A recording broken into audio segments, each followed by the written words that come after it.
नमस्कार, जय हिंद बच्चों। चलिए अब आप लोग को सिविक्स पॉलिटी में जो है संविधान की अनुसूची के बारे में बताते हैं और ट्रिक से भी बताएंगे। देखिए, सिविक्स में सबसे ज़्यादा अगर कोई चीज़ भारी लगता है तो यही लगता है संविधान का अनुसूची और अनुच्छेद को याद रखना। और ये सब ना जहाँ तक होगा हम आपको ट्रिक के माध्यम से बताएंगे, और जैसा ट्रिक हम बताएंगे आप लोग उसी तरह उतार करके याद कर लीजिएगा। फिर देखिएगा कैसे कमाल होता है, आप लोग एग्ज़ाम में कैसे छक्का छुड़ाते हैं। ठीक है, चलिए आगे बढ़ते हैं। देखिए, संविधान के 12 अनुसूची होते हैं। अनुसूची सबसे पहला जो अनुसूची होता है वो भारत राज्य एवं केंद्र शासित प्रदेश का संघ है, ये बताता है। द्वितीय अनुसूची जो होते हैं, द्वितीय अनुसूची में वेतन एवं भत्ते के बारे में बात होता है। और तीसरी जो अनुसूची होता है उसमें शपथ के बारे में बात होता है। तीसरी में शपथ के बारे में बात होता है। तीसरा अनुसूची शपथ के बारे में, यानी कोई भी प्रशासनिक वैधानिक पद होता है उसका शपथ लेना होता है तो तृतीय अनुसूची के तहत लेते हैं। उसके बाद आगे चौथा जो होता है राज्य और केंद्र शासित प्रदेशों में सीटों का बंटवारा। राज्य और केंद्र शासित प्रदेशों में सीटों का बंटवारा ये चौथी अनुसूची के अंतर्गत आता है। उसके बाद आप लोग आगे देखिए, पांचवा में क्या होता है? पांचवी अनुसूची में अनुसूचित क्षेत्रों और अनुसूचित जनजातियों के लिए प्रशासन और नियंत्रण का उल्लेख किया गया है। ये पांचवी अनुसूची है ना। और छठा में है आपको, छठा अनुसूची में असम, मेघालय, त्रिपुरा और मिजोरम राज्यों के जनजातीय क्षेत्रों का प्रावधान दिया गया है। हाँ, आगे जो है सातवीं अनुसूची होती है। सातवीं अनुसूची में देखिए, सातवीं अनुसूची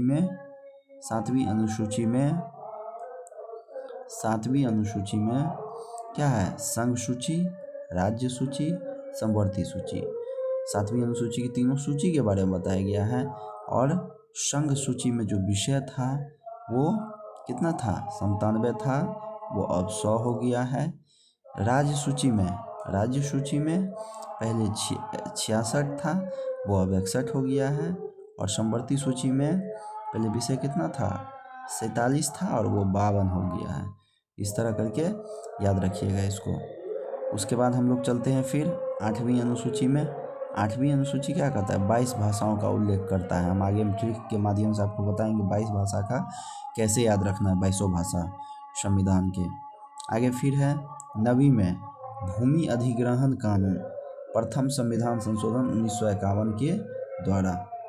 ठीक है, भूमि अधिग्रहण कानून। उसके बाद 10वां जो होता है 10वां दल बदल, ऐसे याद रखिएगा, 10वीं दल बदल कानून है।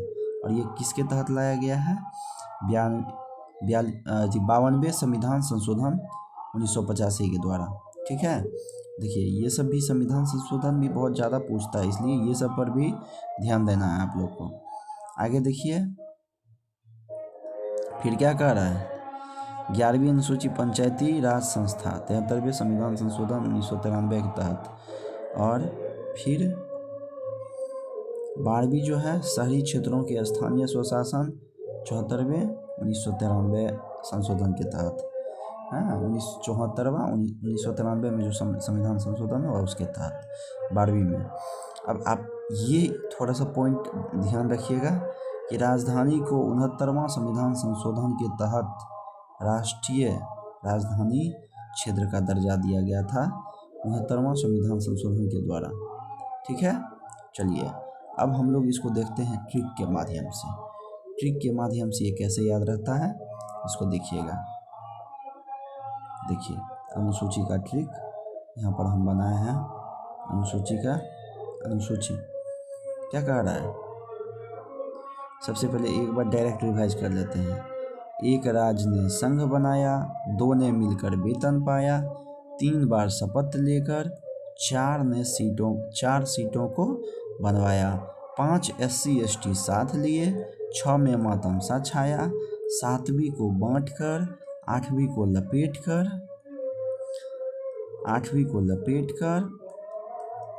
9वीं में भूमि सुधार आंदोलन, 10 में दल बदलू बुलाए और 11 में पंचायत आई, 12वें में नगर निगम का प्रावधान आया।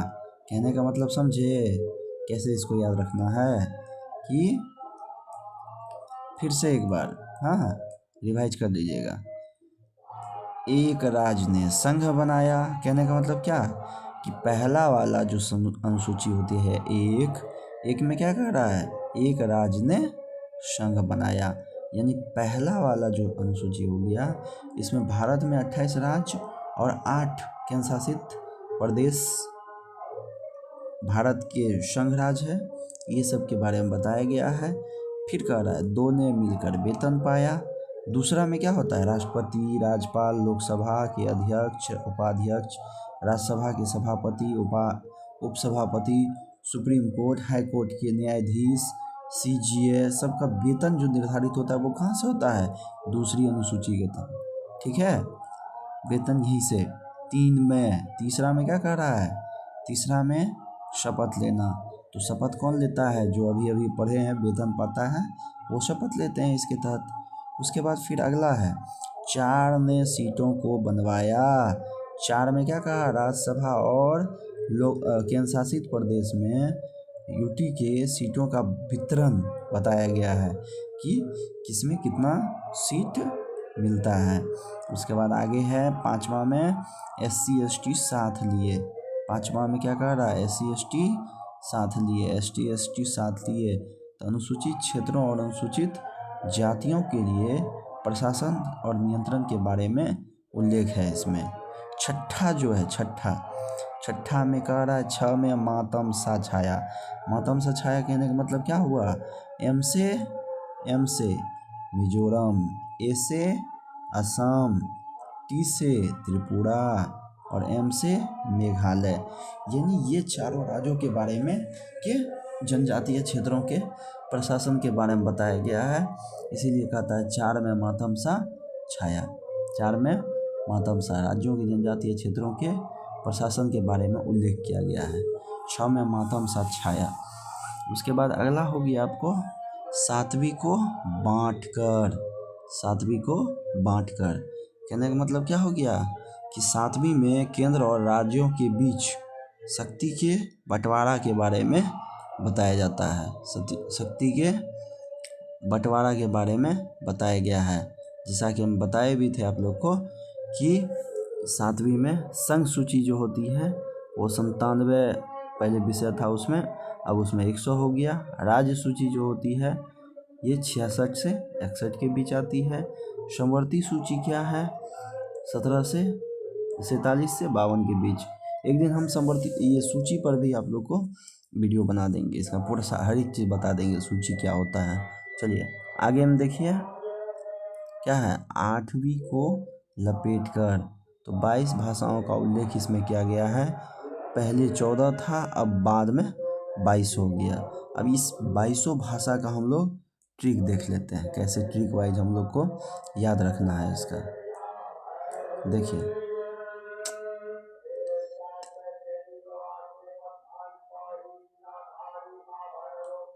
देखो इसमें यही है आपका ट्रिक।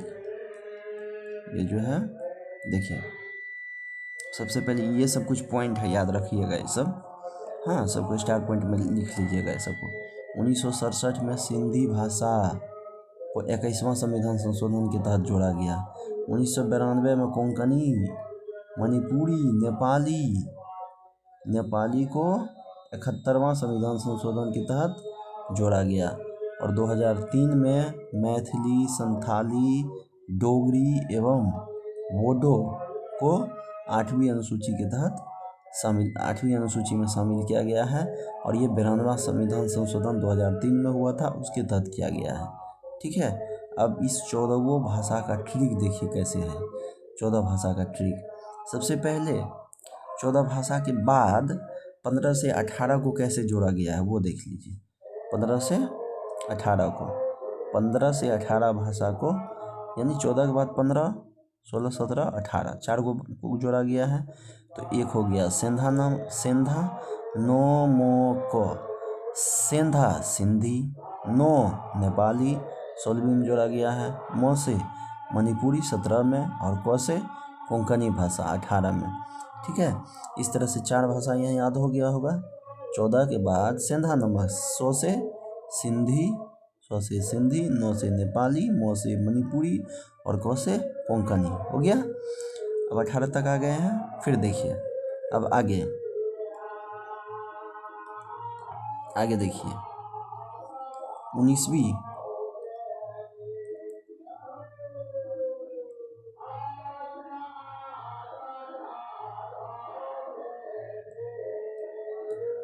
देखिए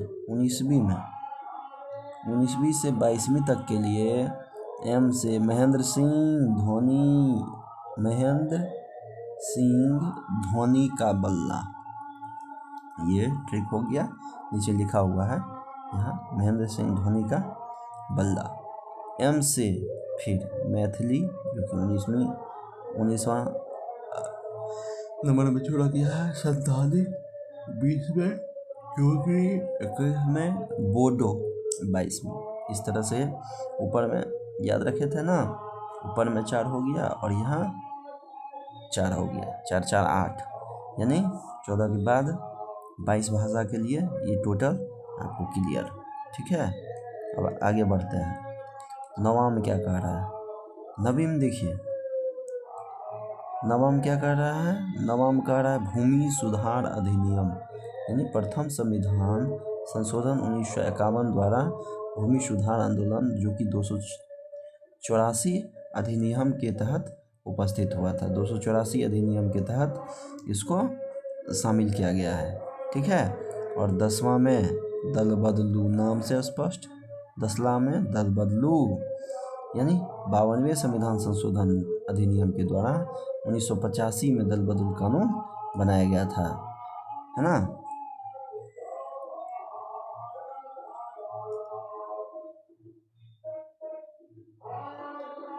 आगे देखिए 11वां संविधान संशोधन जो है, 11वां संविधान संशोधन 11 में पंचायत आई, यानी ग्राम पंचायत 73वें संविधान संशोधन अधिनियम के तहत 1993 में जोड़ा गया, जिसमें कि कितना विषय है? 29 विषय है। ये सब की ध्यान रखिए। विषय उसे क्या है हम सारा कुछ बता देंगे आप लोग को, धीरे धीरे बस बने रहिएगा आप लोग।